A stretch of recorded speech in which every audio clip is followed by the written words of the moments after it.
ತೀರ್ಥಹಳ್ಳಿ ವಿವಿಧೋದ್ದೇಶ ಪ್ರಾಥಮಿಕ ಕೃಷಿ ಗ್ರಾಮೀಣ ಸಹಕಾರ ಸಂಘದ ಅಧ್ಯಕ್ಷ ಶ್ರೀನಿವಾಸ್ ಮಾಧ್ಯಮದವರೊಂದಿಗೆ ಮಾತನಾಡಿ, ನಾವು 12 ಜನ ಕಾಂಗ್ರೆಸ್ ಪಕ್ಷದಿಂದ ಸ್ಪರ್ಧೆ ಮಾಡುತ್ತಿದ್ದೇವೆ. ನಮಗೆ ಮತ ಹಾಕಿ ಜಯಶೀಲರನ್ನಾಗಿ ಮಾಡಿ ಅಂತ ಷೇರುದಾರರಿಗೆ ಮನವಿ ಮಾಡಿದ್ರು.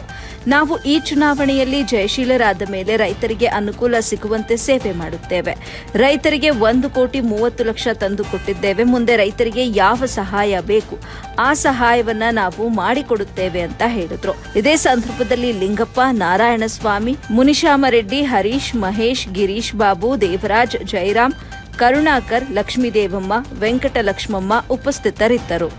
ವರದಿ ಚಾಂದ್ ಪಾಷಾ, ಎಬಿ ನ್ಯೂಸ್ ಕನ್ನಡ, ಕೋಲಾರ.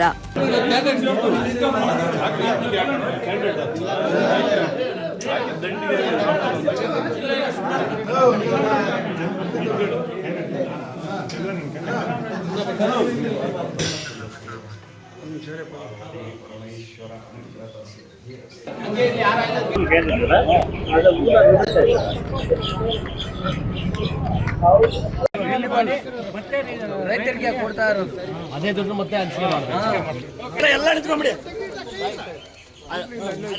ಎಲ್ಲ ಸ್ವಲ್ಪ ಹಿಂದೆ ಹೋಗಿಲ್ಲ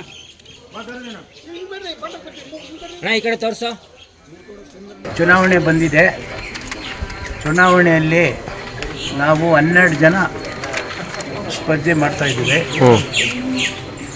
ಈ ಪರವಾಗಿ ಷೇರುದಾರರೆಲ್ಲ ಬಂದು ಮತ ನೀಡಬೇಕಾಗಿ ನಾವು ವಿನಂತಿ ಮಾಡಿಕೊಳ್ತೀವಿ.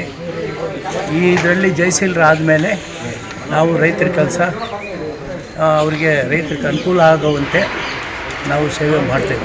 ಯಾವ ಎಲ್ಲಿ ಮತದಾನ ಆಗೋದು?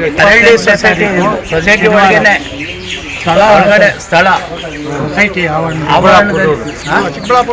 ಜಿಲ್ಲಾ ಪರಿಷತ್ ಆಪೋಸಿಟ್ ಅಲ್ಲೇ ಚುನಾವಣೆ ಅಲ್ಲೇ ನಡೀತದೆ. ತಾವುಗಳು ಅಲ್ಲೇ ಬರ್ಬೋದು. ಬೆಳಿಗ್ಗೆ ಎಷ್ಟು ಗಂಟೆ?